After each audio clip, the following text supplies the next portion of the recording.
Hi everybody, this is Julissa. Thank you so much everyone for coming back to my channel. Once again, thank you so much for listening in the podcast and following me on Spotify. I wanted to come here. It's May 4th, 2024. This story has been very popular right now. It's been trending because we just learned that a pastor's wife was found unalive.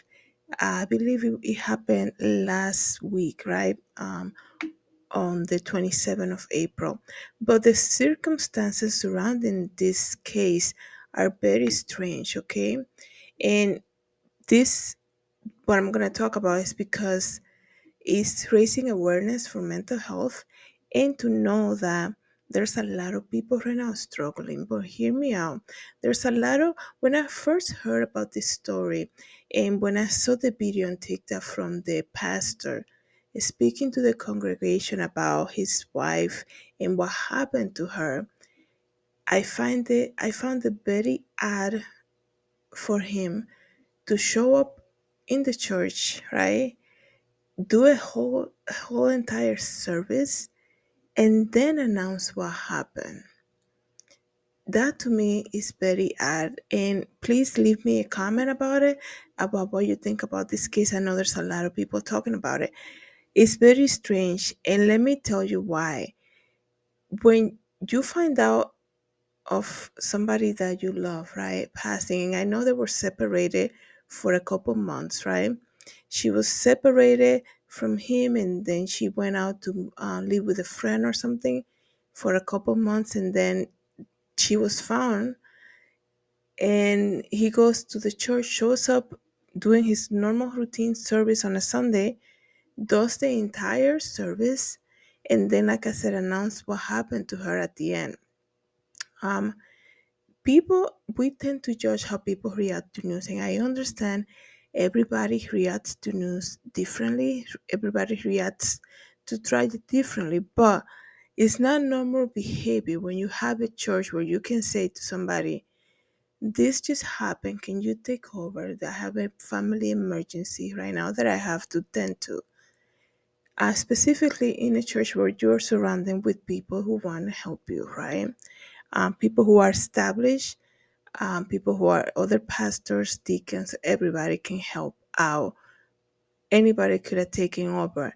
So it was very odd. But because of everything that has to surface within the last couple of days that we learned about this case, now he's coming out and talking, saying he cannot believe that people think that he's somewhat responsible. So let me just explain to you part by part what's going on, right? The death of a South Carolina's pastor's wife is under investigation right now as her family warns of false stories, okay? The story says here, North Carolina authorities are reportedly investigating. Her name is Mica Miller, 30 years old, and she's the wife of Myrtle Beach, South Carolina pastor. His name is John Paul Miller. And they say on April 27th, she was found. And I have to be careful how I say what happened to her because it's very sensitive subject, okay? So she was found on the 27th. It says here at the Lumber River State Park, and that's about an hour drive from their hometown in Merrill Beach.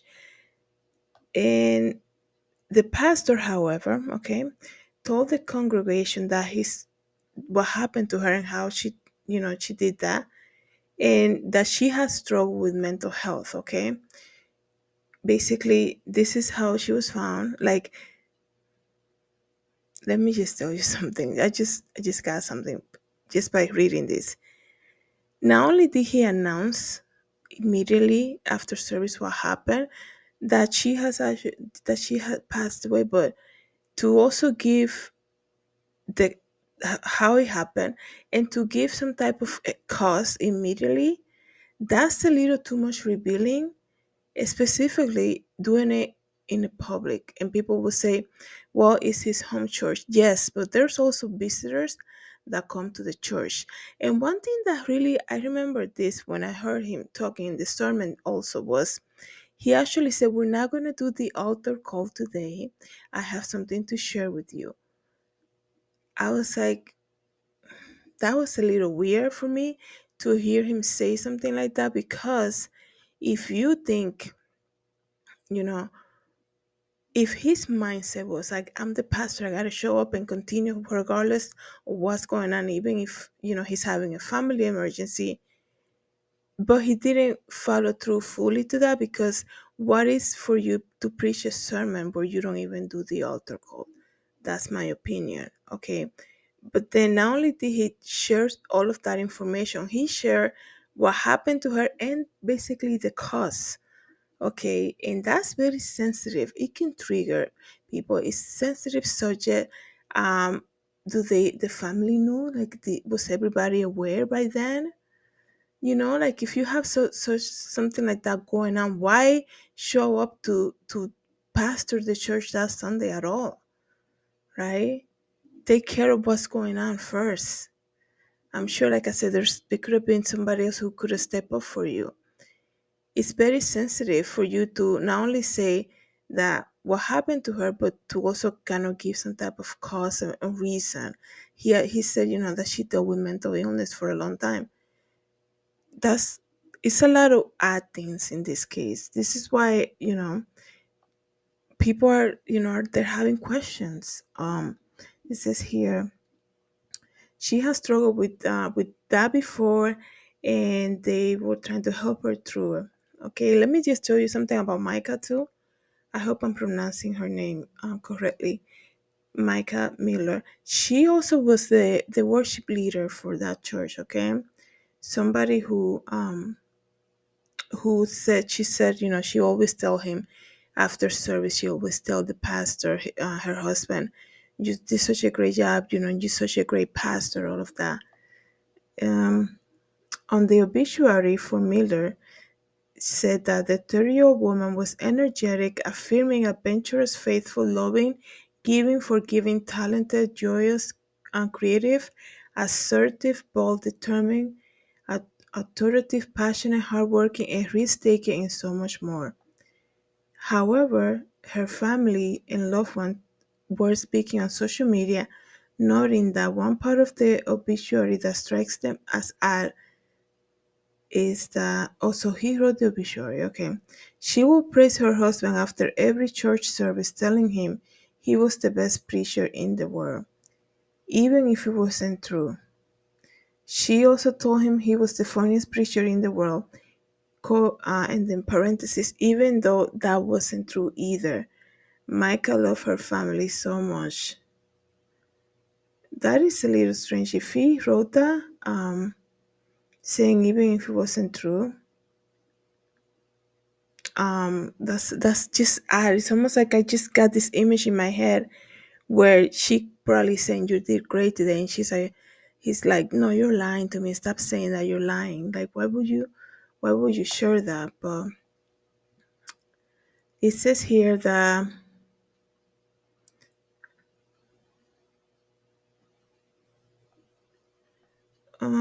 I'm just reading some of the court documents.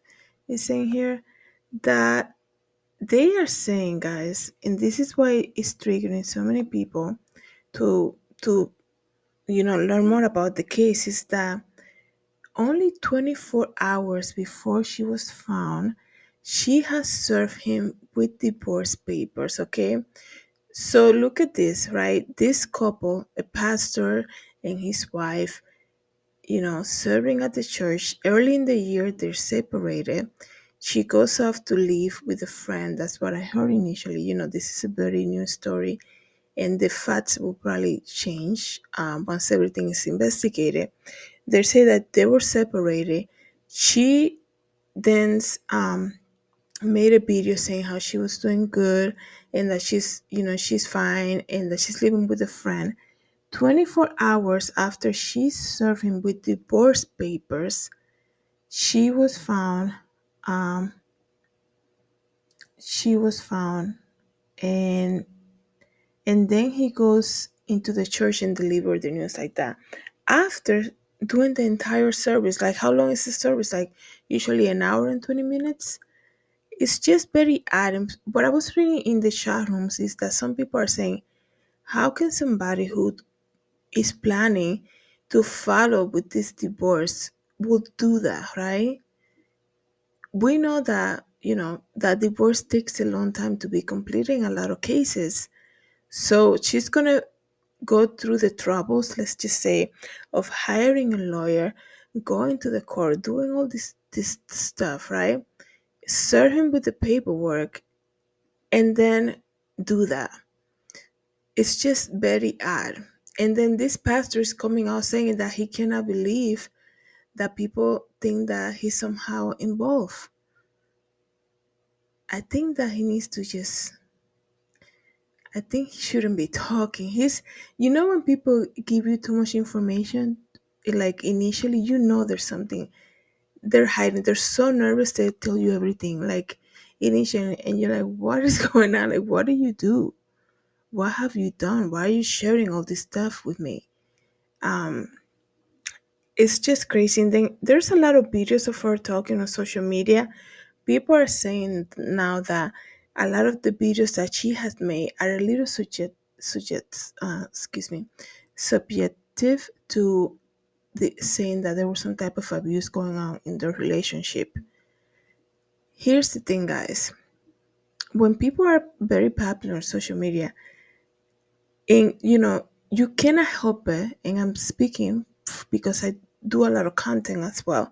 You know how I come here and share like stuff that happened with me. You cannot help it but somehow say things because it's your outlet, right? It's like, you're going through something, maybe I can help somebody, right? Like I was spoken about the nursing home situation, things like that. So you cannot help people to do that. So people are saying maybe on social media she has shared some stuff that could be subjective to that she was experiencing abuse from him. And the thing about this case, not only that she had gone through, that she's no longer alive, right? Let's just, she's no longer alive. We don't have to say like how it happened, nothing like that. The thing is that I said this many times, there's a lot of people that play and they're so concerned. When people are so charming, I'm not saying everybody, obviously, but when they're in the public eye, a lot of the times people can be so charming. They're so concerned about their reputation. So that person who knows them, right, 100% because they live with them, the spouse, a family member who lives with them, they really know who that person is behind closed doors. When the camera is turned off, when people are not praising you, right, after a sermon, all of that, they really know who that person is. And when any of that information is about to come out, obviously it's going to make that person upset because they're trying too hard. There was a phrase that went around years ago, fake it till you make it. That is so damaging. To be fake is to like get whatever you want and then, because that you cannot maintain that. At some point you will reveal who you are truly. And it's just crazy that you know this couple, the pastors, and pastor in the church, she's the worship leader, he's the pastor, and then something happened beginning of the year, right, in their personal life, and she leaves the home. I'm sure I'm sure he was probably struggling with the reputation part of it, right? And the reason that I can see that somehow is the way he handled everything when it came to the big announcement to the church, right? Even showing up that day and then saying it like that, and not just sharing the news, but immediately saying a possible cause, saying she dealt with this. That's why she did it. Like that's like private information. Like, did you meet, like, maybe that Sunday, okay, you decide, okay, I'm gonna go to church and do the sermon, but I'll share this with the leadership of the church and all the elders, all of that, and share that with them. And then, like I said, maybe have somebody take over. It's just the way he did it and all of that. And not only that, serving she delivered the divorce paperwork. Like, why would she do that if she just did all the effort to kind of like follow through on the divorce? Like, as you guys know, if you heard me many times here, I hate divorce. Okay. But I do understand in a lot of cases that is the only option available. But I'm not saying like that divorce is a good thing. I'm saying that a lot of the case I do understand that's the only option. Let me see what else I can get about this case, because like I say, it's a news story that has been trending, and with the facts, I mean the details are, they're changing because they're doing an investigation. So it could change very fast after everything becomes more clear after the investigation. So please bear with me on that. I know a lot of the times when we speak about breaking news, people say that never happened, because you're watching the video like 3 days after. Something like this, when they're investigating what happened to her, details would change like every second. So, and he's the pastor is actually talking. So, like I said before, more information is gonna come out. Um, Let me see here. So, what I see about her is that she is very popular on social media. I searched for her Instagram, couldn't find it. So, if you know what it is, please leave it in the comments. I probably will have to do a second video because as more information comes out, just to get the facts straight about what happened to her.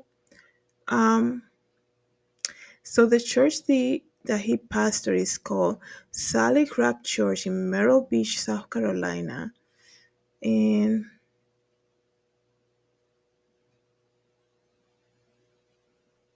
he actually said this is it's like a little TMI, man. And I understand, well, it's the church family, but if you say all this information maybe like what, 2 weeks after it happens, but saying all of this right when you just learn the news the night before, it's just a little odd. And like I said, a lot of the times people like to mask their guilt by sharing additional details, right? Sharing information that nobody asked them about. He also said when he was speaking to his congregation, he said, "Y'all pray for me and my kids and everybody. You all knew she wasn't well mentally and she needed medicine that was hard to get to her." And he said, "Please keep my family in your prayers."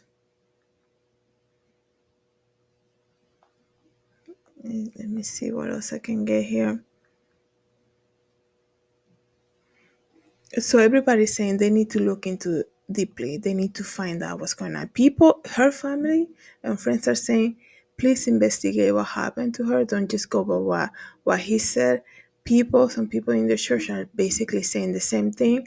And like I said, the pastor came out already and said he cannot believe that people are assuming all that stuff.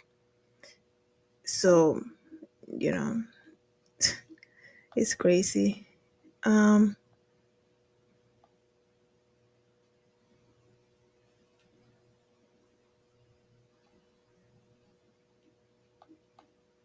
Let me see. It says here though that she had filed for divorce in October of 2023, and the case was dismissed in February. But a few days later, um,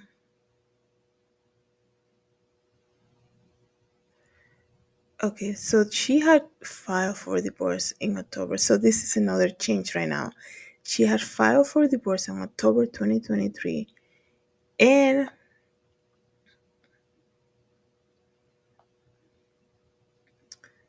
then in February the case was dismissed. But a few days later, February of this year, right? But a few days later, the pastor filed for separate support and maintenance, seeking financial support as the couple were still legally married.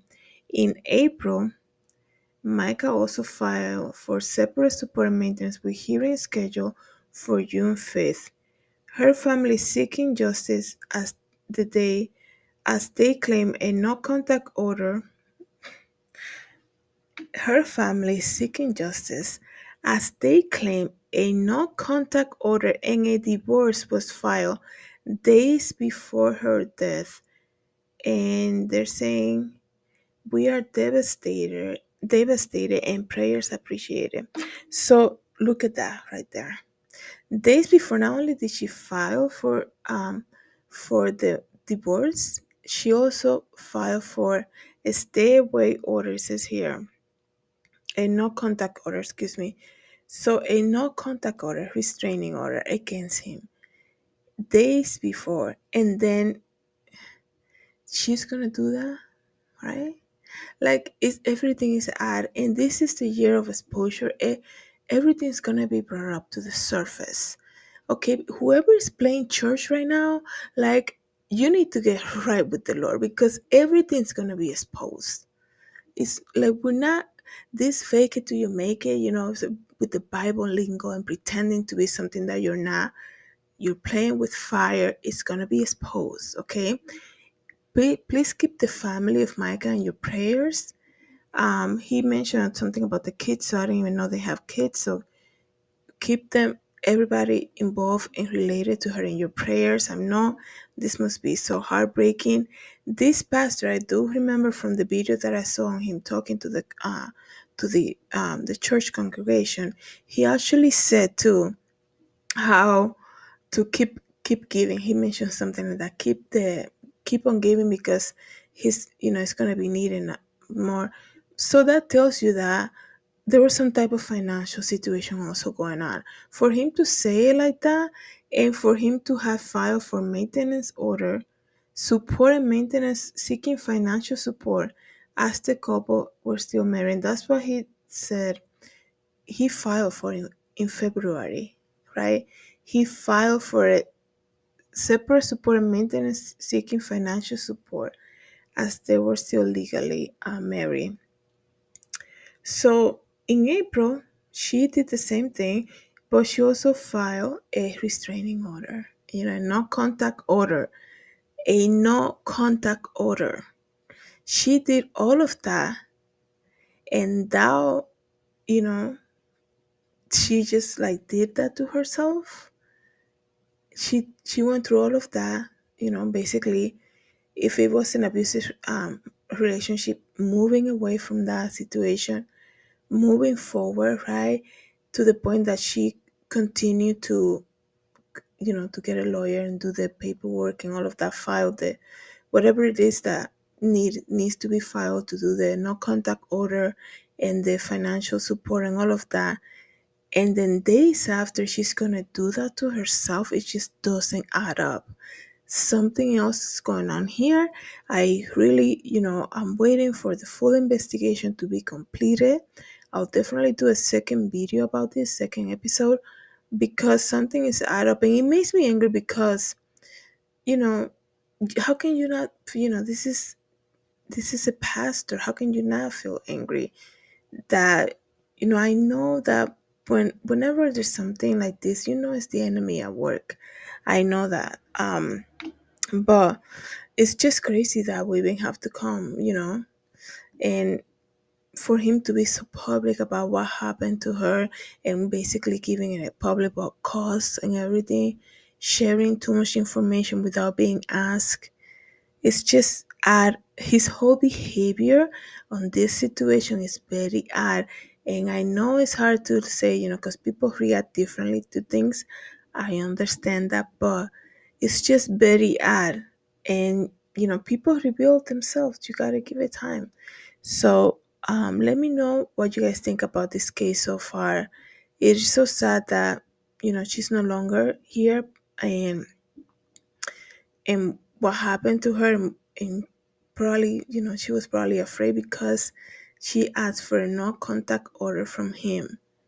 So video surveillance cameras, text messages, Google searches, all of that, I hope that comes up to the surface. Thank you so much, everybody, for coming back to my channel, and thank you for listening in the podcast. Have a good day. God bless.